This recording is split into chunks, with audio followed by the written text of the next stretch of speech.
राधा स्वामी दयाल की दया, राधा स्वामी सहाय, राधा।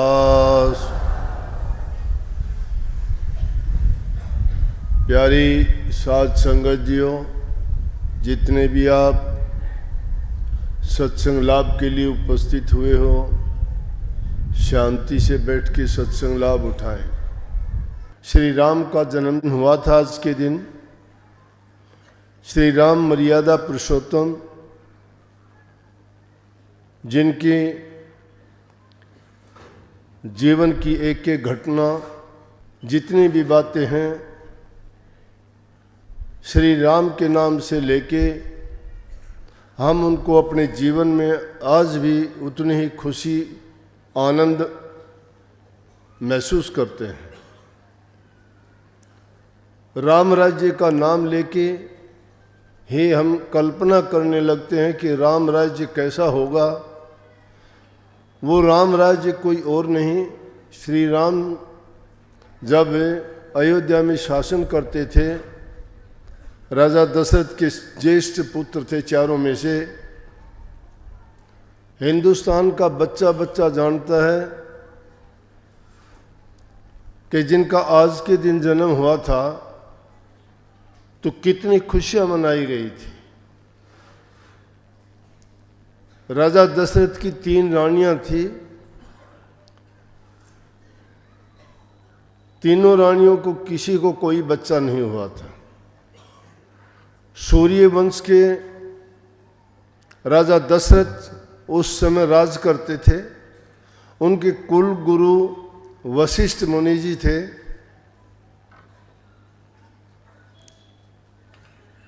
उम्र जब बढ़ती जा रही थी राजा दशरथ की, तो उन्होंने एक दिन जब ऋषि जी आए, ऋषि जी को प्रणाम करे राजा दशरथ ने, तो वशिष्ठ जी ने ही राजा दशरथ को कहा कि आज के दिन सूर्य उत्तरायण में चला जाएगा। आपको कोई भी आपकी मन की मंशा, कोई इच्छा, कोई चीज़ की ज़रूरत हो, कोई आपकी मनोकामना हो तो आप उसको मांग सकते हो। मालिक आपकी उस मांग को पूरा करेगा। राजा दशरथ के चेहरे पर एक ही चिंता थी। कहने लगे कि कोई किसी चीज़ की राज्य में कमी नहीं है, जनता हर प्रकार से सुखी है, लेकिन एक दुख मुझे सताए जाता है, वो है कि हमारे इस रघुकुल में इतने बड़े बड़े राजा हुए हैं जो बात के धनी, न्याय प्रिय, प्रजा के पालक, हर प्रकार से प्रजा के हितैषी हुए हैं, और उनका राज्य और उनके नाम सूर्य की भांति चमकते हैं। तो ऐसा ना हो जाए कि सूर्य वंश का मैं आखिरी राजा कहलाऊं। तो महर्षि वशिष्ठ जी ने उनको कहा कि आप एक यज्ञ कराओ जिसमें पुत्र प्राप्ति के लिए चाहत रखी जाए। जब उन्होंने कहा तो रानियों ने भी बड़ी उत्सुकता से कहा कि इस काम में देरी नहीं करनी चाहिए और जितना जल्दी हो सके यज्ञ किया जाना चाहिए पुत्र प्राप्ति के लिए।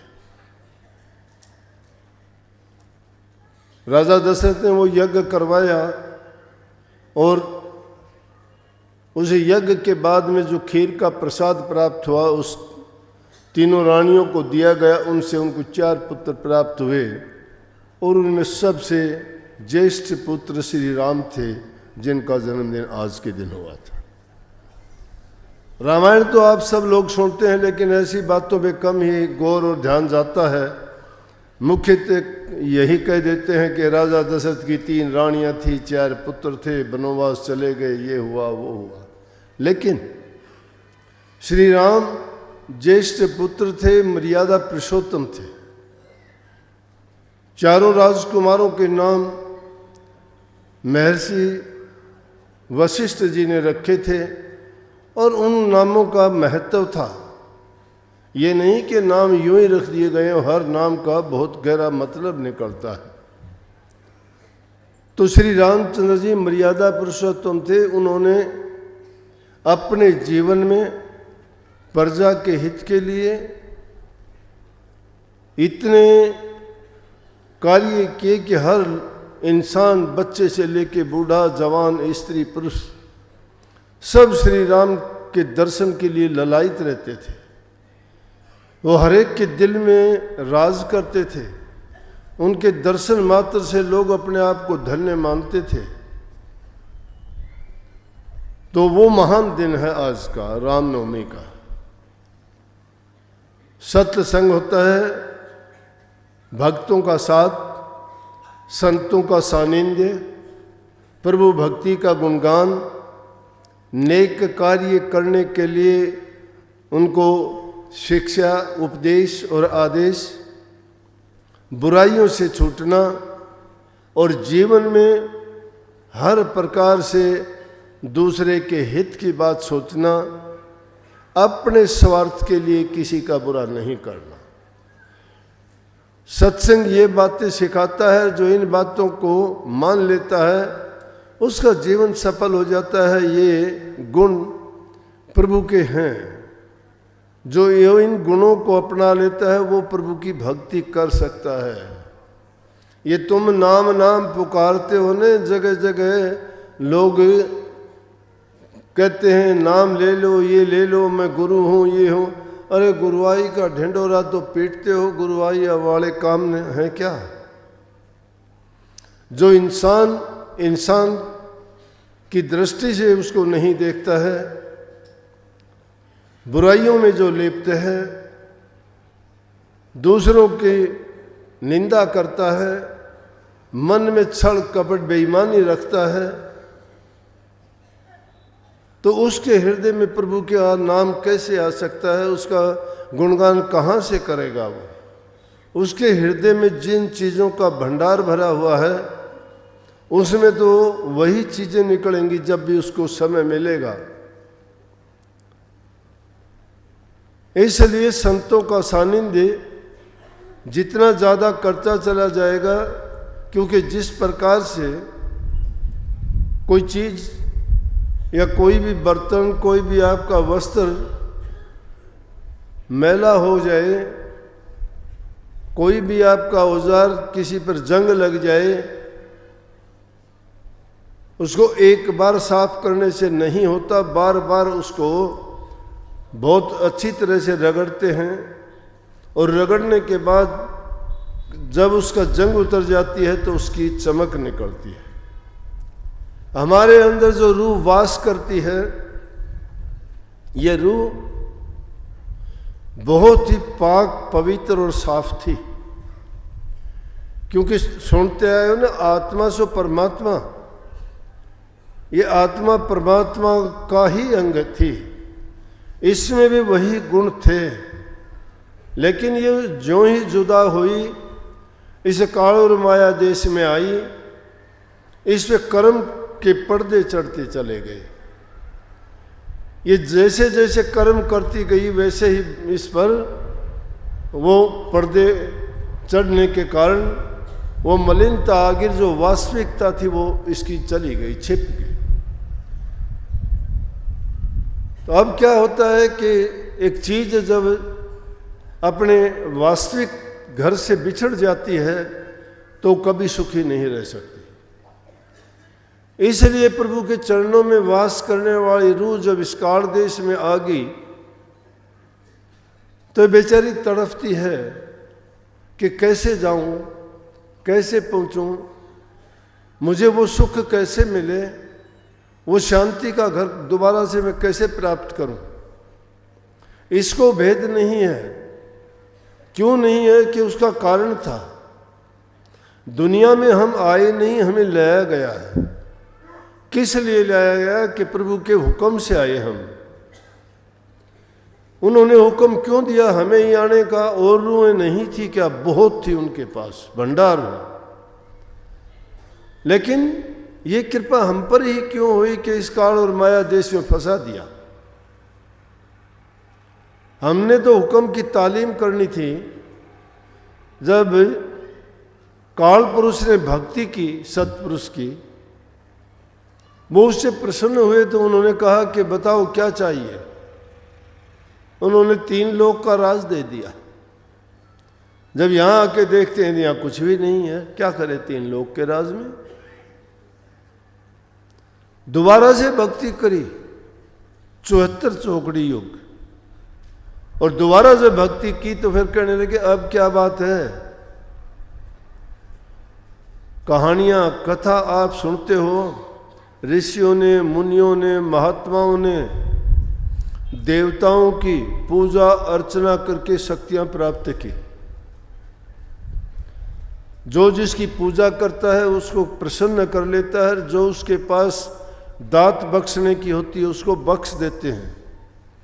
पुत्र भी अपने पिता से अच्छा बर्ताव व्यवहार करता है तो वह अपनी पूंजी अपने पुत्र को दे देता है, वो उसकी पूजा है।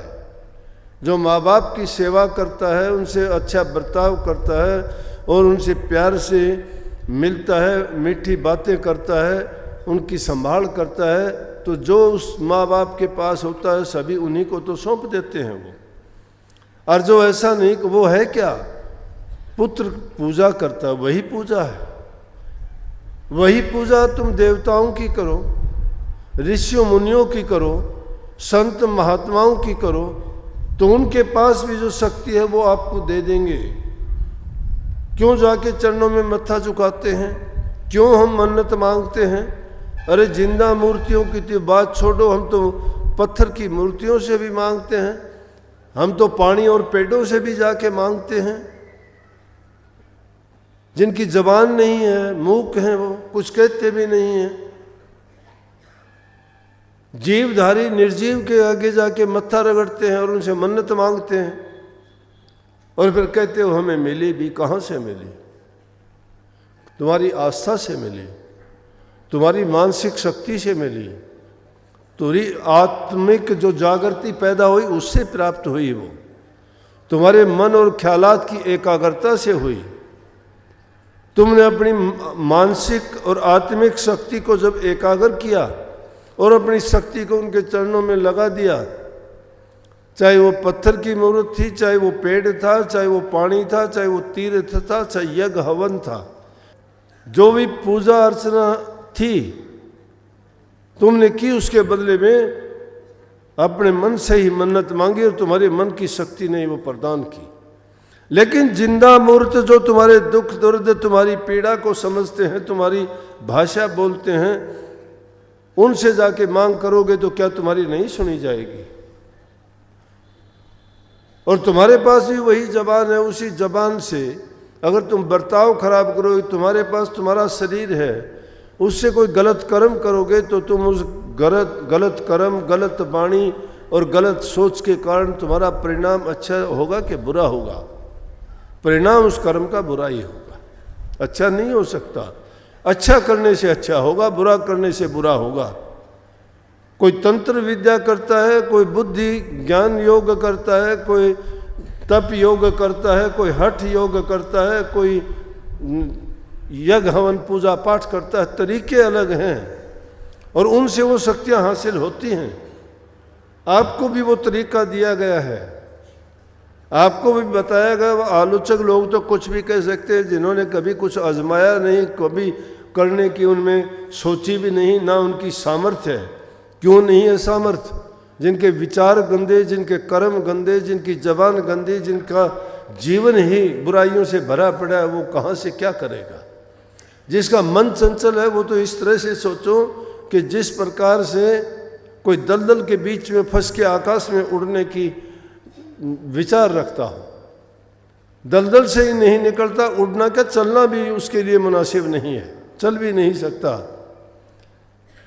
लेकिन वो बात अलग थी। सत्य पुरुष उससे खुश हुए, रूहें दे दी कि जाओ इनको लेके जाओ। यहाँ आके रूहों को छोड़ दिया और उन्होंने देखा कि ये रूहें यहाँ आके दोबारा से वापस ना चली जाएं। काल ने अलग अलग रचना रच दी जीवों को भरमाने के लिए। अब कबीर साहब ने ये वाणी ऐसे ही नहीं कह दी, क्या ने देख के दीवाना होया रे। वो दीवानगी लगा दी सबको, किसी को पत्नी की, किसी को धन की, किसी को बेटे की, किसी को दुनिया की, किसी को प्यार दुलार की, वो लगा दी। ये नाम लिए गए कि भाण भाणजी बुआ, धन दौलत घर मकान जायदाद, इन चीज़ों को देख के कहाँ खुश होते हो? ये लगाई हुई है, बच नहीं सकते। काल का खेल है, माया की रचना है। काल ने वो रचना रची भरमाने के लिए इन रूहों को चिपटा दिया उनसे। जिस प्रकार से किसी को फंसाना हो तो उनके लिए अलग अलग फंदे बनाए उन्होंने। किसी को काम में फंसाया, किसी को क्रोध में फंसाया, किसी को लालच में, किसी को स्वार्थ में, किसी को अभिमान में। और दुनियादारी के लोग, कोई धनवान होकर बड़ा अपने आप को ताकतवर मानता है, कोई बड़ा परिवार लेके कहता है मेरे इतने लड़के, मेरे इतने भाई, हमारा इतना बड़ा परिवार है। कोई धन दौलत को पाके कहता है मेरे जैसा किसी की हिम्मत नहीं, मेरी तरफ देख ले। कोई ऊंचा पद पाके अभिमान करता है, लोगों को, दूसरों को इंसान ही नहीं समझता है। अरे वही रूह तुम में है, वही राजा में है, वही धनवान में है, वो गरीब में है। लेकिन उन रूहों का अलग अलग जीवन क्यों है? कर्म बेचारे मंदे करते गए, इसलिए वो अधोगति में चले गए। जीव जो अच्छे करते गए वो और ऊंचे उन पे चले गए। लेकिन जब आगे कुछ नहीं करेंगे तो उनके पास क्या है? इसीलिए कबीर साहब दूसरी जगह कहते हैं कि ये संसार फूल संभल का, और सुआ देख लुभाया, मारी चोंच रोई निकसाई, सिर धुन के पछताया।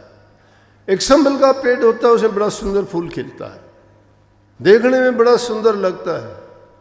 सुआ कहते हैं तोते को। तोता देखता है कि बहुत सुंदर है, इसमें जो फल लगा है बहुत अच्छा ही होगा। वो उसके पास जाता है, उस फूल में जाके चोंच मार के खोजने की कोशिश करता है कि इसमें कैसा रस और आनंद आएगा। लेकिन मिलता क्या है? उसमें कुछ नहीं होता, रुई होती है, देखी होगी। जब वो पकता है, पक जाता है तो उसमें रुई जैसी वो गिल्ली होती है, चोंच मारता है, वो रुई उसकी चोंच से भी चिपट जाती है। और फिर उसको चोंच को भी बेचारा साफ करने में बड़ा टाइम लग जाता है। फिर पछताता है कि अरे मैंने खामखा इतनी मेहनत की, मुझे मिला क्या? तुलना इंसान से की गई है, इंसान भी तो ऐसा ही करता है। इसे दुनियादारी के ये खिले हुए चमन को देखता है कि कितना सुंदर है, ये दुनिया कितनी हसीन है, इसमें कितने सुख शांति खुशियाँ हैं। ये खुशियाँ नहीं, ये इंद्रियों के रोग हैं। इनको भोगने के लिए तुम ललायित होते हो, भागते हो, लेकिन वही इंद्रियां तुम्हारे गिरावट का, दुख का, कष्ट का कारण बनते हैं। उनसे बचने का प्रयास सत्संग है। सत्संग यही तो बात समझाता है, सिखाता है। अकेले बैठ के तो मान लिया तुम कुछ समय के लिए अपने एकांत में ध्यान कर लोगे, लेकिन कितना ध्यान कर लोगे? तुम्हारी ये तो समझ नहीं है कि तुम्हें जिसको बाहरी दुनिया का होश ही नहीं है, ज्ञान नहीं है, वो क्या करेगा? संसार में आके किन चीज़ों को अपना मानते हैं? कौन सी चीज़ हमारी है जो हमारे साथ जाएगी? धोखा। सब धोखे में है, कुछ किसी को नहीं लेके जाना। अगर इंसान नेक कर्म करता है, बंदा अगर बंदगी करे खुदा की तो बंदा है नहीं, एक गंदे से भी गंदा है। जो बंदगी नहीं करता खुदा की, उसका जीवन बेकार है। क्यों जीवन में आया है वो? लेकिन दुष्ट आदमी दुष्टता नहीं छोड़ते हैं, उनको कितना ही समझाओ, उनके भी कर्म खोटे होते हैं, उनके बस की बात नहीं है। खोटे कर्म करते करते थोड़ा बहुत जीवन किसी को अच्छा मिल जाता है तो फिर वो सुधार नहीं पाता, उसको भी संभाल नहीं पाता है। संभले कब? जब कोई संतों की शरण में चला जाए। राजा महाराजा क्यों गए संतों की शरण में? क्यों राजा भरथरी जैसे, क्यों राजा गोपीचंद जैसे, क्यों बलख बुखारे के बादशाह जैसे, राजा हरिश्चंद्र जैसे, क्यों राजा दशरथ जैसे मुनियों ऋषियों की शरण में जाके वो अरदास करते थे, हमें सद्बुद्धि दीजिए, हमें किस प्रकार से रहना चाहिए, किस प्रकार से शासन करना चाहिए। राजा लोग ऋषियों से जाके ज्ञान लेते थे, समझ लेते थे, और उसी के अनुसार अपने राज को चलाते थे, शासन करते थे। उसी के अनुसार वो दूसरे लोगों के साथ न्याय और बर्ताव और व्यवहार करते थे, जिससे उनके गीत गाए जाते थे। हम तो अपना सब कुछ जो करते उसको करते कि हम अपना मानते। नानक साहब कहते हैं अपना नहीं है, और जो नहीं है तुम्हारा उसको छोड़ो, उस पर जिसका है उसका। जिसकी वस्तु तिस आगे राखे, प्रभु की आज्ञा माने माथे, उससे चौगुण करे निहाल, नानक साहब सदा दयाल। अरे जिसकी वस्तु है, आपकी नहीं है, हमारी नहीं है, उसकी है। किसकी? प्रभु की, परमात्मा की। उसकी इच्छा के विरुद्ध कोई जा सकता है क्या? लेकिन उसकी इच्छा के विरुद्ध जा सकते हो, आज़ादी है। जो करना चाहो कर सकते हो, वो मना नहीं करेगा। और मूर्ख आदमी करते भी ऐसा ही है। इंसान कब करता है गलतियां? गलतियां जब करता है वो सोचता है कि कोई कुछ नहीं, कहाँ परमात्मा है, कौन देखता है? कोई नहीं देखता। जब कोई ये सोचेगा कि वो देखता है मैं जो भी करता हूं, वो लाख आंखों वाला है, एक आंख से नहीं देखता। हमारे हर कर्म पर उसकी नजर है, हम क्या करते हैं। वो बड़ा न्याय प्रिय है, न्याय करता है। बुरा करने वाले को बुरा देता है, अच्छा करने वाले को अच्छा देता है, भक्ति करने वालों को मुक्ति देता है, दानियों को अच्छा जीवन देता है, स्वर्ग और बैकुंठ देता है उनको। सबके लिए उन्होंने निश्चित और निर्धारित किए हुए हैं, लेकिन करने के लिए आज़ादी दी गई है। इसलिए संतों ने फरमाया, महापुरुषों ने कहा कि जिसकी वस्तु तिस आगे रखे। कहने को तो बहुत कुछ कह देते हैं, काफ़ी लोगों से सुना, बचपन में भी सुनते आए थे। किसी बड़े आदमी से कहते कि भाई ये क्या है, आपके बच्चे कितने हैं? बोले जी मेरे कहाँ, प्रभु के हैं। कि आपके कितना कोई धन दौलत क्या? अरे मेरे पास क्या है, बस गुजारा कर लेते, सब मालिक का है, प्रभु का है। बड़ी अच्छी बात है। कहने में तो बहुत अच्छी बात कही कि मालिक का है, लेकिन अंदर से वो बात नहीं है। अंदर से तो उसी का है। वो देना नहीं चाहता किसी को, जरूरतमंद को, मंगते को, भिखारी को हाथ पर एक टका रखने तक का वो सामर्थ्य नहीं है। चाहे उसके पास कितना कुछ भी है, लेकिन देना नहीं चाहता। और कहने को ऐसी ऐसी बातें कहेगा कि सब कुछ उसका है। इसलिए कही कि इस बात को अगर तुम ऐसे मान लो कि जो कुछ है वो उसी का है, और वो जो करता है वही होता है। होनी तो होके रहे, अनहोनी ना हो, तुलसी मन मैदान में तान बिछोना सो। जो होने वाली है वो होके रहेगी, वो हमारे बस नहीं है कि हम उसको बदल देंगे। हमारी बदलने की क्षमता नहीं है। हम तो उसके नियम और कानून के अधीन हैं, जो बना हुआ है वो। लेकिन उन्होंने संतों को इसीलिए भेजा है कि जो रूह तड़पती हुई हैं, जिनको ये याद है, भूली भटकी हुई हैं, जो भक्ति से प्रभु से बेमुख हो गई हैं, उनको जाके याद दिलाओ, उनको भक्ति का रास्ता सिखाओ, और उनको कहो कि इस रास्ते पे चल के वापिस अपने घर में आ सकते हैं। सवाल पैदा होता है कि जब ऐसा किया उसने, तो वह क्यों भेजा दुनिया में? जब पूछा गया तो खुद ही जवाब देते हैं कि ये मौज एक ही बार होनी थी और वो हुई वो, और अब नहीं होगी आगे से। अब नहीं होगी, क्योंकि जिसने हमारी भक्ति की, उस भक्ति के बस होके हमने ऐसा कर दिया। इसलिए हम जिसकी भक्ति करेंगे और उस भक्ति से हम उसके मन को जीत लेंगे, उनके मन को खुश कर देंगे, तो क्या हमें वो अपनी प्यारी से प्यारी चीज़ नहीं बख्श देंगे? इसलिए इंसान को बुराई का रास्ता छोड़ के अच्छाई के रास्ते पे चलना चाहिए। अच्छाई के रास्ते में दुनियादारी में रहते हुए तो आप यहाँ इस लोक में भी मान सम्मान पाओगे, सभी आपसे अच्छा बर्ताव करेंगे, सबके दिलों में आप श्री राम की तरह से राज करोगे। श्री राम का नाम तो बहुत लेते हैं, लेकिन श्री राम के नियमों, कानूनों और उनके गुणों को भी अपनाते हैं क्या?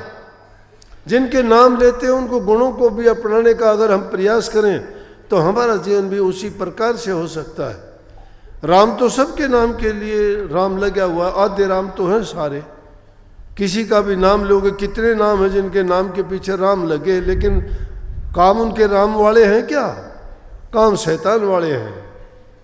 नाम तो राम का लगा दिया पीछे, लेकिन काम शैतानी वाले हैं। इसलिए उस मालिक की रजा को परखना चाहिए, हरदम उसको हाजिर नाजिर मानना चाहिए, और उसकी वस्तु जो है समझना चाहिए कि जो मालिक का है, किसी के बस की बात नहीं। एक बार की बात है, एक औरत का एक ही बच्चा था, विधवा औरत थी, बच्चे की मृत्यु हो गई। नानक साहब उस साई में थे। वो बेचारी, जब इंसान को कोई सहारा नहीं मिलता तो फिर संत महात्माओं के पास जाते हैं। दुख दर्द पीड़ा जब होती है तो आदमी उनको खोजता है कि शायद मुझे शांति मिल जाए, शायद उनकी कृपा से कोई और दूसरा उपाय ऐसा हो जाए। जाके कहते हैं कि आशीर्वाद भी दो कि ऐसा हो जाए। इसलिए जब हमें ज़रूरत और दुख पड़ता है तो महापुरुषों के पास जाके कहते हैं। इसीलिए कही कि दुख में सुमन सब करे, सुख में करे न कोई, जो सुख में सुमन करे तो दुख काहे को होए। दुख में तो याद करते हैं, सुख में कोई याद नहीं करता। दुख में सब याद कर लेते, सब देवताओं को मना लेते हैं कि बताओ कौन से देवता के मनाने से हमें ये हमारी पीड़ा दर्द ये परेशानी दूर होगी। और जब सुख होता है तो सब कुछ खुद ही बन जाते हैं। सुख में सुमन ना किया, दुख में किया याद, कहें कबीरता दास की कौन सुने फरियाद। प्रभु को भी हम अपनी तरह से अज्ञानी मान लेते हैं कि दुख में तो उसको कभी, सुख में तो कभी भूल के भी याद नहीं किया, दुख में जाके दरवाज़ा खटखटाए, हे प्रभु ऐसा क्यों किया मेरे साथ, मेरी संभाल करो, दया करो, कृपा करो। जब ये नहीं सोचते कि उस वक्त में प्रभु की इच्छा को सोचना चाहिए कि क्या पता वक्त से दिन और रात, वक्त से कल और आज, वक्त की हर शय गुलाम, वक्त का हर शय पे राज। आदमी को चाहिए वक्त से डर कर रहे, क्या जाने किस घड़ी वक्त का बदले मिजाज। वक्त लाया था बहार, वक्त लाया है फिजा, वक्त बदलते देर नहीं लगती। क्या पता वक्त का पहिया घूमता है, कब दुख आ जाए कब सुख आ जाए। लेकिन ये सब का सब उसके अधीन है, हम नहीं जानते। इसलिए महापुरुषों ने कहा सब कुछ उसके आगे रख दो कि तेरी रजा मालिक। कहने को तो बहुत कह देते हैं कि मौज है, उसकी रजा है, उसका हुक्म है, उसकी आज्ञा है, तो उसकी रजा में राजी रहना तो अच्छी बात है ना। अगर उनकी रजा में राजी रहोगे कर भी क्या सकते हो। इंसान कठपुतली है उनके हाथ में। लेकिन अगर समझ के साथ कोई काम करता है तो उसको तकलीफ और पीड़ा नहीं होती, समझ जाता है वो कि ऐसा होना ही था।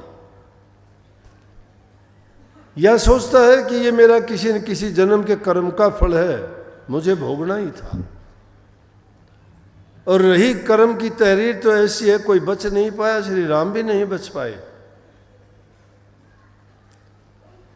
जिसको हम होनी कह देते हैं, होनी प्रारब्ध कर्म है, पूर्व जन्म का किया हुआ कर्म अगले जन्म में आ जाता है, भोगना पड़ता है, बच नहीं सकता कोई भी। कर्म योग की अगर बात करते हैं तो कर्म योगी कर्म करता है, कर्म का फल उसको मिलता है। कई लोग नहीं मानते कर्म योग को, कहते हैं कि ना ऐसे ही चलता है।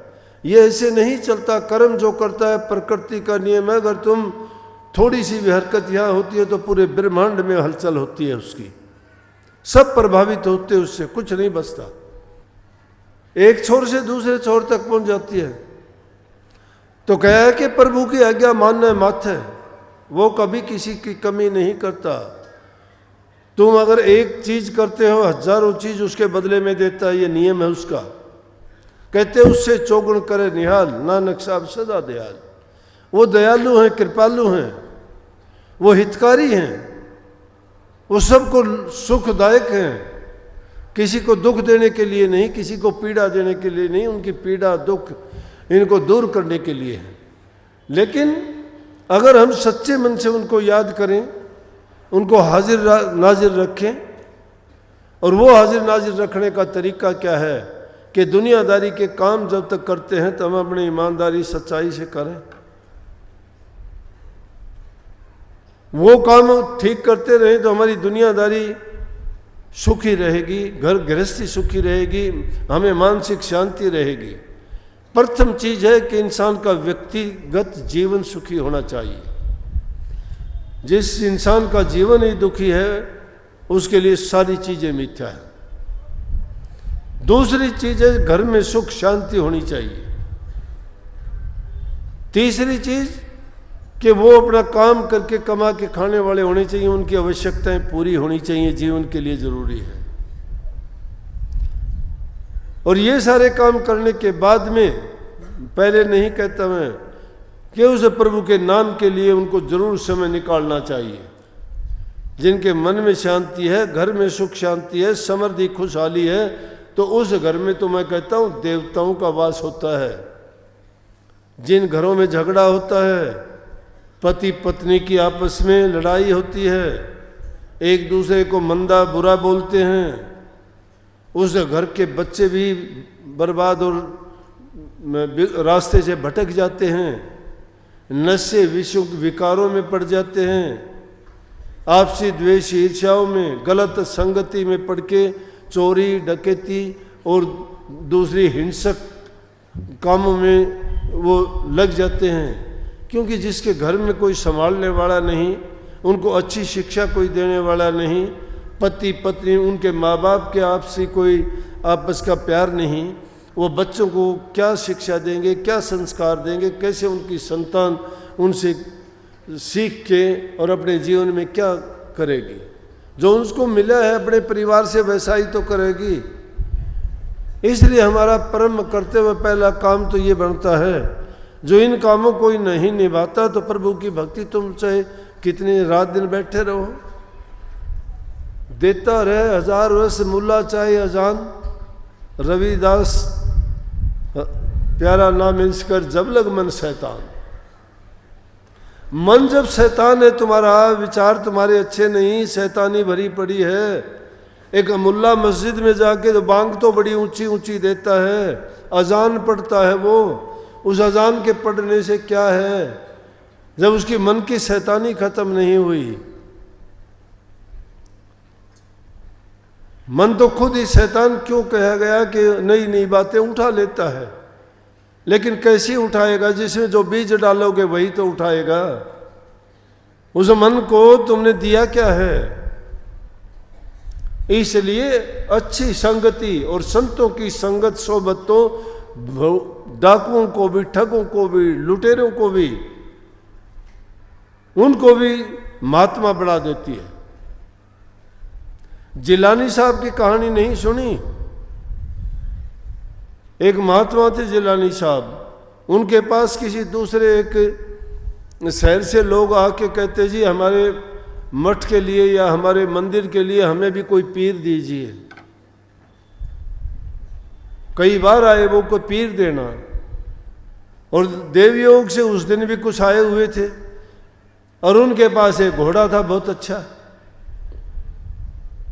तो रात को चोर आ गया, उसके घोड़े को चुराने के लिए, सर्दी का मौसम था।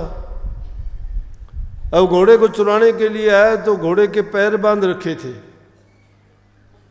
तो क्या किया कि चोर अगले पैर खोलता है तो पिछले पैर बंध जाते हैं, पिछले खोलता है तो अगले पैर बंध जाते हैं।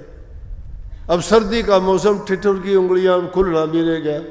उसने सोचा कि थोड़ी देर हाथ गर्म करके फिर दोबारा खोल लूँगा। उसने दोनों हाथ अपने दोनों बगल में दे के, और घोड़े को घास डालने वाली गांव में तो खोर कहते हैं, सर्दी थी ना, उसमें मुंह डाल लेट गया, उसको नींद आ गई। सर्दी थी, थोड़े हाथ गर्म हुए, मुंह डाल लेटा, उसको पूरी रात उसमें घोड़े के साथ खोलने बांधने में लगे रहा। नींद आ गई। सुबह का टाइम हुआ, महात्मा घोड़े को चारा डालने के लिए आया, देखा तो बोला भाई तू कौन है?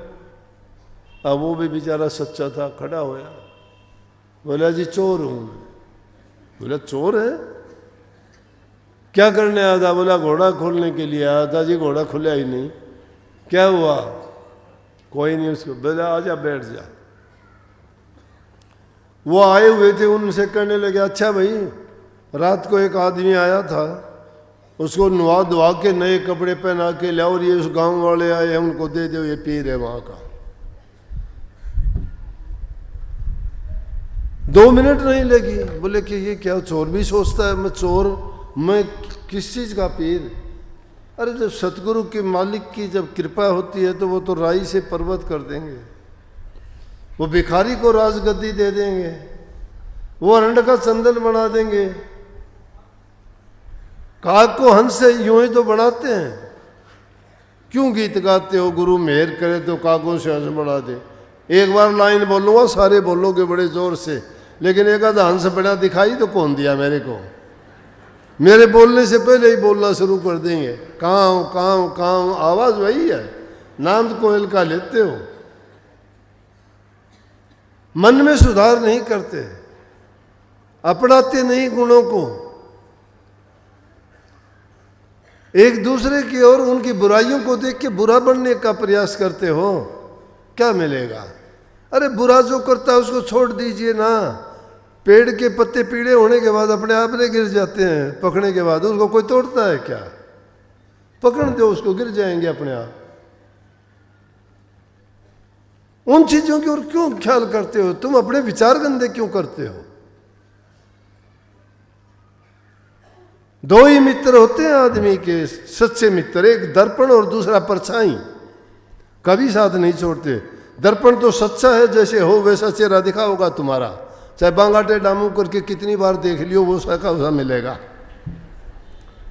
शीशे ना फोड़ा करो, घंटों तक बैठ के कभी यूं कभी यूं कभी यूं देखोगे, जैसे हो वैसा ही दिखाएगा वो। और एक परछाई कभी साथ नहीं छोड़ेगी, जहां जाओगे साथ जाएगी। तो तुम्हारे गुण भी ऐसे ही हैं। जो सीखो बाप घर, करो आप घर। अच्छे गुणों को जो अपनाता है जिंदगी में वही करके दिखाएगा। अपने माँ बाप से जो संस्कार मिले वही जीवन में तुम करोगे। भक्ति नाम की तो महिमा गाऊंगा तो 2 मिनट की बात से भाई बता दूंगा कि ये रूहानी दर्जे है। ये 500 गणेश बहुत लोग सीख रहे हैं, बड़े गीत गाओ,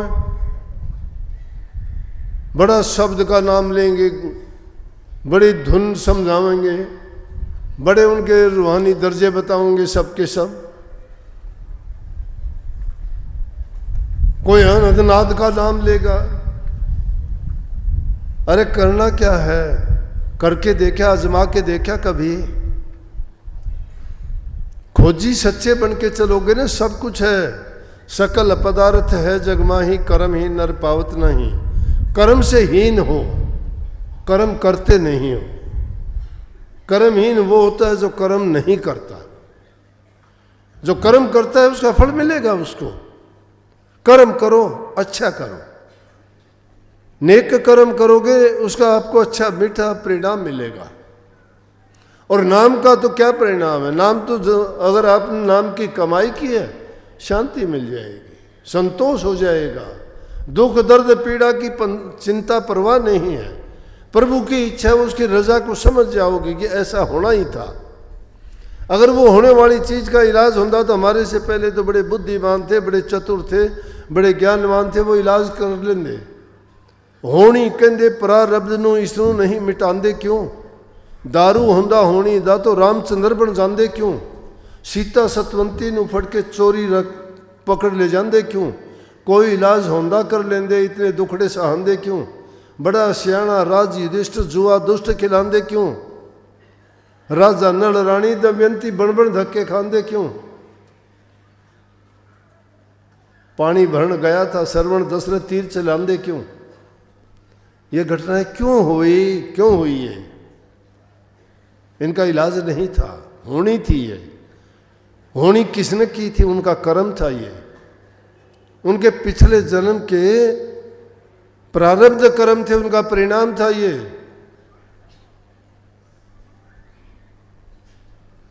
इसलिए कबीर साहब ने कही, किस चीज को देख के दीवाने हो आप लोग? ये संसार तो बनिए की हाट है, यहाँ सब माल आया हुआ है, करो कुछ भी, कोई खरीद फरोख्त करो, बुराई खरीदो, बुराई बेचो, होगा फायदा, होगा खूब होगा, लेकिन फायदे का ये नहीं पता वो आपको कड़वा लगे क्या मीठा लगे।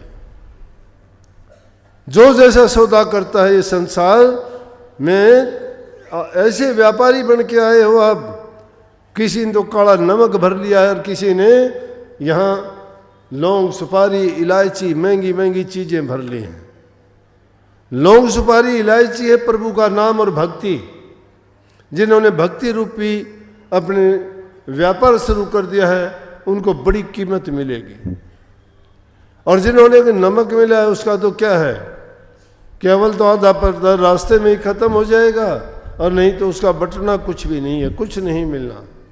ये खोटे कर्म, पाप कर्म, ये जीव को ले डूबते हैं। इसीलिए जिन खोटे मंदे कर्म करने वाले लोग यहाँ लूले, लंगड़े, अंधे, अंगहीन, जबानहीन, किस प्रकार से किसी को कुछ सुनता नहीं, किसी को दिखता नहीं, ऐसे जीवन लेके आते हैं और वो अपने भार को ढोते हैं।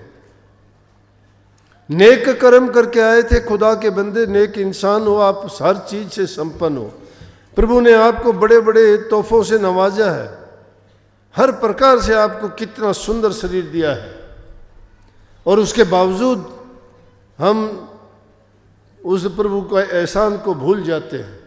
उसको भूले से भी कभी याद नहीं करते। इस दुनिया के मेले में खो गए हैं, भूल गए हैं क्या करना था, क्या करना था, क्या कर रहे हैं। इसलिए समय निकाल के एकांत में, मैं नहीं कहता कि तुम्हें जो नाम दिया गया वो, उसकी तो कोई बात नहीं, वो तो जब याद करोगे 1 मिनट में ही याद आ जाएगा। रास्ता अच्छा पकड़ो आप, जो रास्ता सही पकड़ लेगा वो कोई बात नहीं, पैदल चलो, आहिस्ता चलो, बैठते उठते चलो, मंजिल पे जा लेगा। वो रास्ता सही है, गलत नहीं है। लेकिन रास्ता अगर गलत पकड़ लिया तो चाहे दौड़ लगाते जाइयो, कहाँ जाओगे, कहीं नहीं जाओगे। चोट भी खाओगे, समय भी गवाओगे, और अंत में कुछ नहीं पाओगे। लेकिन अगर सही रास्ता आपने पकड़ा है, आप सत्संगी हो, अपने जीवन को ऐसा बनाओ। पहली चीज़ है माँ बाप, बूढ़े बुजुर्ग की इज्जत और कदर किया करो, उनका सम्मान किया करो, उनकी सेवा करोगे वो खुश होके, जब अपने मन से आपको सच्चे दिल से आशीर्वाद देंगे, दुनिया की कोई ताकत नहीं कि उनके बताए हुए और दिल से दिए हुए आशीर्वाद में कोई भी इतना भी छेक कर दे या कमी कर दे। कोई नहीं रोक सकता उनका, वो फलीभूत होगा आपका।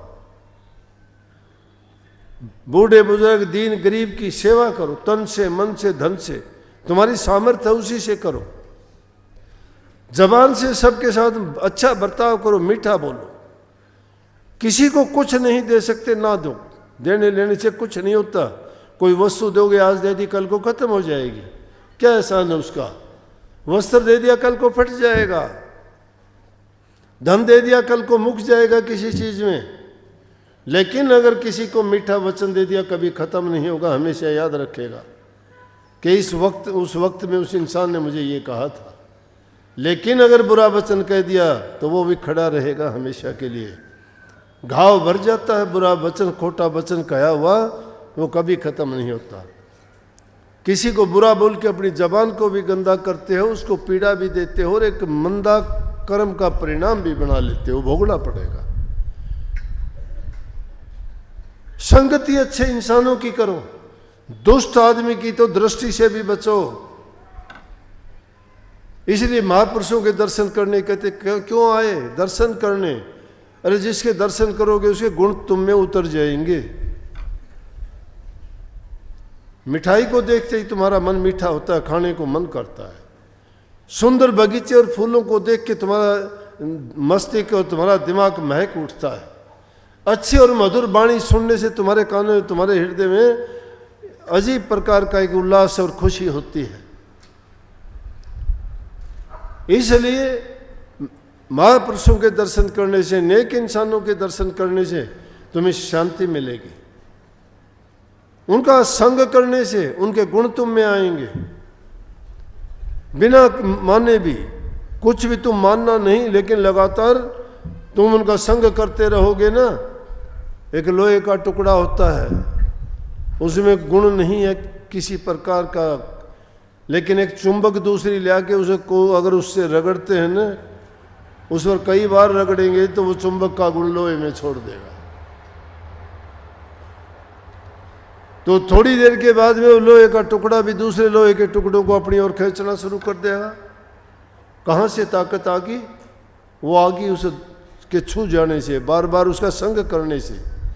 इसी प्रकार से बार बार सत्संग के करने से, बार बार वाणी के सुनने, भूल जाते हो आप। वाणी तो रोजाना सुनते हो, ये वाणी पता नहीं कितनी बार पहले भी दोहराई होंगी, लेकिन आदी हो चुके हैं, हमारे कान पक चुके हैं कि कहले कुछ भी कहले सुनते रहेंगे,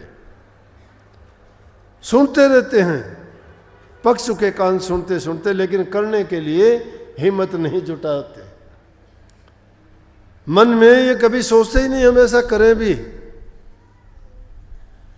अगर ऐसा करने की तुम ठान लोगे, अरे चलना सीखो तो मैं तो कहता हूँ जो लेटे पड़े हो बैठ जाओ, बैठे हुए हो खड़े हो जाओ, खड़े हो वो चल पड़ो, और जो चल पड़े हैं वो दौड़ लगाओ।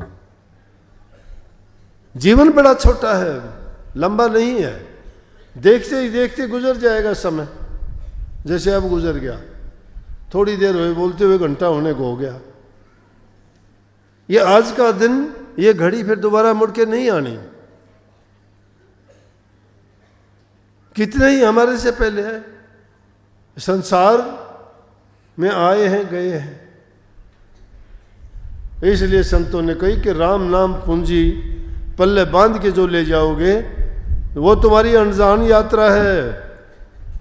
उस यात्रा के लिए कुछ सामान साथ नहीं लेके चलते। 2 दिन के लिए कहीं बाहर जाना होता है, जेब में पैसे लेते हो, खाने पीने का इंतजाम करते हो, लत्ते कपड़े साथ लेते हो। पता है 2 दिन की, 4 दिन की, 10 दिन की यात्रा है। इस जीवन के बाद कौन सी यात्रा होगी पता है किसी जीव को? उसके लिए कोई सामान की तैयारी नहीं करते। ये पदार्थ नहीं ले जाने, इनमें से कोई चीज साथ नहीं जाएगी, एक कण भी साथ नहीं जाएगा। उसकी तैयारी अगर करनी है तो प्रभु के नाम की तैयारी करो, प्रभु के नाम रूपी दौलत को इकट्ठा करो, और उसका सही तरीका है नाम के सिमरण से। नाम का सिमरण क्या करो, सबसे बड़ी ताकत नाम के सिमरण में है। उन चीज़ों के चक्कर में ना पड़ना, मुझे प्रकाश दिखना चाहिए, मुझे शब्द सुनना चाहिए, मुझे नूरी रूप देखना है, नहीं। ना देखो कि आगम लोक कितना बड़ा है, सतलोक कितना बड़ा है, उनका कितना पसारा है। मत पढ़ो कितने तत्व हैं, कितनी वाणी है, कितना क्या है। अरे वो सब वाणी, सब ढाणी, सब खाणी, सब पानी वो प्रभु की है। उसको जब याद करोगे तो सब कुछ उसी में है। इसीलिए कहा नाम लिया जिन सब किया, योग यज्ञ आचार, सभी चीज उसमें आ जाती है। जप तप तीर्थ वर्थ परशुराम सभी नाम की लाल। जो नाम को जपता है उसमें जप तप तीर्थ व्रत योग सब कुछ उसी में आ गया। नाम लिया जिन सब किया, नाम बिहुना जीवन कोई काम नहीं है। और भागी हम तो जो सुरत शब्द का योग हमें मिला है, इसके बराबर कोई योग भी नहीं है। ये बताऊं, सुरत आत्मा को कहते हैं, शब्द परमात्मा को कहते हैं, सारी रचना शब्द की है, और ये योग है सुरत को शब्द से मिलाने का, आत्मा को परमात्मा से मिलाने का। और ये एक ही घर में होते हुए जुदा हैं। उनको दोनों को एक को कैसे मिलाओगे? उनका मिलन जब होगा जब नाम का सुमरण करोगे। और उस नाम की कितनी महिमा, राम के नाम की महिमा सुन लो। जिनका आज जन्मदिन है वो कहते हैं राम नाम के लेत ही होत पाप का नाश। नाम लेत ही, लेना क्या है? सिमरन है। नाम का सिमरन यह है, राम नाम के ले थिर होत पाप का नाश, जो चिंगारी आग कीर पड़े पुरानी घास। चिंगारी अगर लाख मण घास के ढेर में ये और चिंगारी डाल दे, उसको स्वाह कर देगी, राख बना देगी। नाम में वो ताकत है कि उस राम के नाम के लेने से सभी पाप इसी तरह दग्ध हो जाते हैं, जिस प्रकार से एक चिंगारी घास के ढेर को भस्म कर देती है। और राम नाम में इतनी शक्ति है कि वो देखा होगा आपने, जब सेतु बनाने लगे तो जिस पत्थर पे राम का नाम लिख दिया, समुद्र में छोड़ दिया, वही तरने लग गया। लंका तक सेतु बना दिया। किस चीज में ताकत थी? नाम में। नाम किसका था? राम का। वही राम के नाम का गुणगान हम करते हैं, उसी का सुमरण करने का तरीका बताते हैं, उसी को याद करने के लिए आपको रात दिन कहते हैं। उसी में सारी शक्ति सिद्धि और उसी में सारे गुण हैं। उसी से हमारा जीवन समरता है, उसी से हमारा जन्म मरण का फांस कटती है। ये 84 का चक्कर अगर छुटाना चाहते हो तो उस नाम का सुमरण सबसे पहले किया करो। उन नाम के सुमरण करने से पहले हमारा वाणी भी शुद्ध होगी, हृदय भी पवित्र होगा, हमारे कर्म भी सुधरेंगे, क्योंकि वो नाम में ये गुण हैं। उस नाम के लेने से वो पवित्रता आती जाएगी। उस नाम में सारी की सारी शक्ति सीमित है, इकट्ठी की गई है।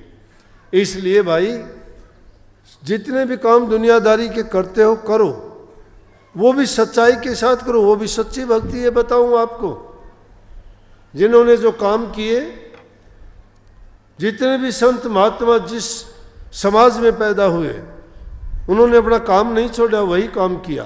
धन्ना भगत किसान थे, खेती का काम किया। कबीर साहब जुला जाती थे, कपड़ा बुना, और वो प्रभु संभाल करता है।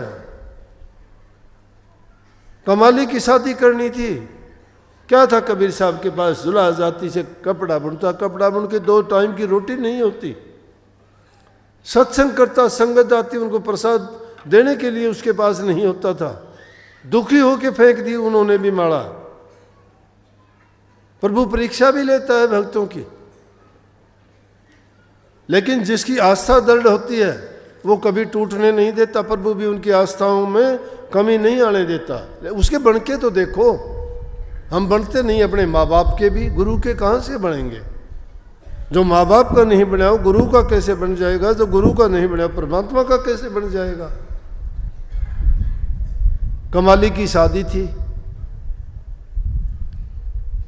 कबीर साहब की पत्नी कहने लगी, लड़की की शादी है तो कुछ इंतज़ाम किया नहीं, इतने दिन हो गए। बोला कि सब मालिक करेगा। मालिक क्या करेगा जब कुछ है ही नहीं? बारात आएगी, क्या देगा, क्या लेगा? बोली कि मेरे पास एक कपड़ा बना हुआ, ये माताओं की ये एक विशेषता है, ये कुछ ना कुछ बचा के रखती हैं। उन्होंने भी एक अपना बना हुआ थान बचा के रखा हुआ था, छिपा के। बोले कि मैंने एक थान छिपा के रखा है, वो बेच के आ। और क्या है तेरे पास? 2 दिन शादी के रह गए। बोला जाता हूँ।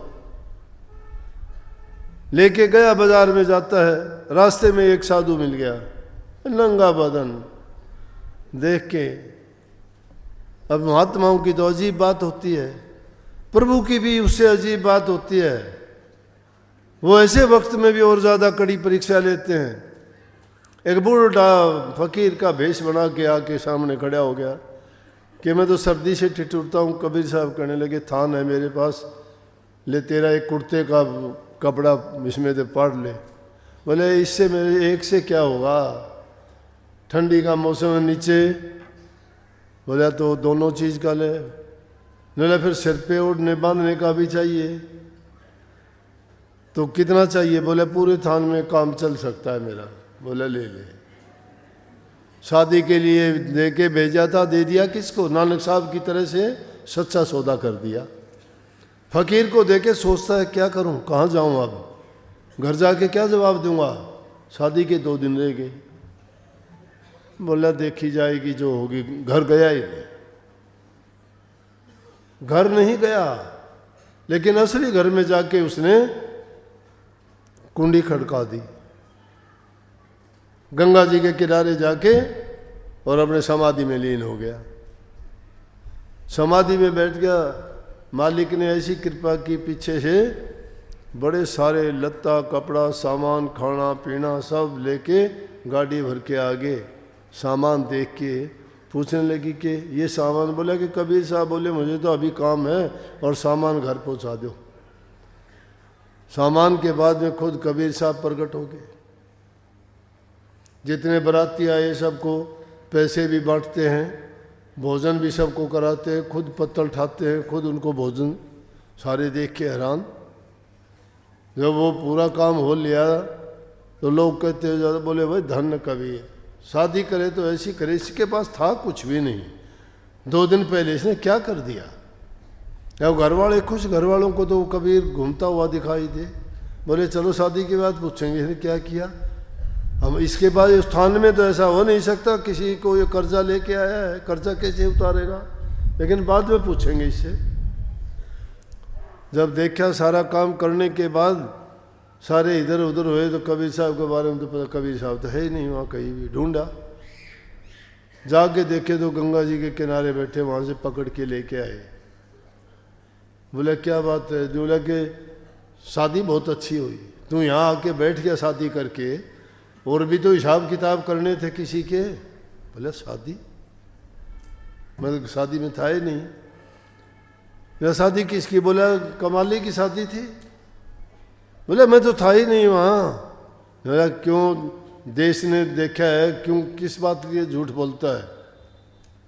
कबीर साहब समझ गए कि जिसका आसरा ले रखा है वो सच्चा मालिक सबकी सुनता है, लेकिन जिस इंसान का खुद का ही विचार डामाडोल हो उसको कौन संभालेगा। उसको तो इंसान भी इतबार नहीं करेगा। तो प्रभु उनके काज संभालने के लिए खुद आता है। उनकी लड़की की शादी कर दी, सारा सब कुछ कर दिया। कबीर साहब कहने लगे कि ये उस दाता की कृपा है, मालिक की कृपा है, मैं नहीं था। और मेरा रूप धर के देखो, हम भक्त लोग उस मालिक को किस किस रूप में कैसा कैसा कष्ट देते हैं। वो एक रूप नहीं है, इसीलिए तो वो शब्द गाया करो न, धन धन तेरा के याद किया वहाँ पाया गुरु जी थारा, योग योग योग सवाया। कि जहाँ याद करते हो वहीं आता है।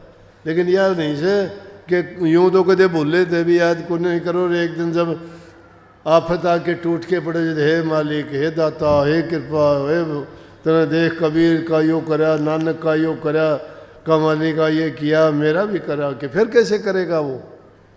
उससे तो पक्की दोस्ती करो, पक्की यारी लगा लो। पक्की यारी लगाओगे वो कभी आपको धोखा नहीं देगा। हम धोखा दे सकते हैं, उनका तो धोखे से लिया हुआ नाम भी अपना पूरा फर्ज निभाएगा। इसलिए सब चीज़ों को भूलो, नाम को ना भूलो। सब चीज़ों को भूल जाओ, नाम को ना भूलो। उस नाम को याद रखो, हमेशा याद रखो। किसी को सुनाना नहीं, किसी को कुछ देना नहीं, तुम्हारा कुछ घटता नहीं। अरे मन में ख्याल ही तो उसका करना है। एक तो दूसरों की बुराइयों से बचोगे, मन को शैतानी करने से बचाओगे, बुरे ख्यालात मन में आने से बचोगे, और तुम्हारा हृदय पवित्र होगा। नाम का जो जो सुमन करते चले जाओगे, तुम्हारा उतना ही भक्ति रूपी धन इकट्ठा होता जाएगा। बहुत बहुत सबको आशीर्वाद। मालिक सबको सद्बुद्धि दे, आपको भक्ति करने की शक्ति दे, नेक इंसान बनाए आपको। सबके घरों में शांति हो, प्यार हो, एक दूसरे से मीठे बोलो। देखो तुम्हें कोई मना करने वाला, कितने आप अच्छे ढंग से बैठे हो, कोई आपको पैरा थोड़ा, कोई पुलिस है यहाँ। ये चीज़ कहाँ से सीख ली? ये प्रभु के नाम का ही गुण है। ये भी वो इसी प्रकार शांति कर देता है। देखो इतने लोगों में एक आदमी बोलने लग रहा है, बाकी शांत है सब। प्रभु का गुण है कि नहीं? अरे उनका ये नाम लेने से ही, जबान का नाम लेने से इतना ये प्रभाव दिखाई देने लग रहा। अगर तुम वास्तव में उसके नाम की भक्ति करोगे तो तुम्हें कितना सुख मिलेगा वो आप सोचो। इसलिए हर पल मालिक के नाम को याद रखा करो, वो तुम्हारा कवच बन के हर हालत में आपका साथ देगा, संभालेगा। मालिक आपको सबको सुख शांति समृद्धि खुशहाली दे। बहुत बहुत आशीर्वाद।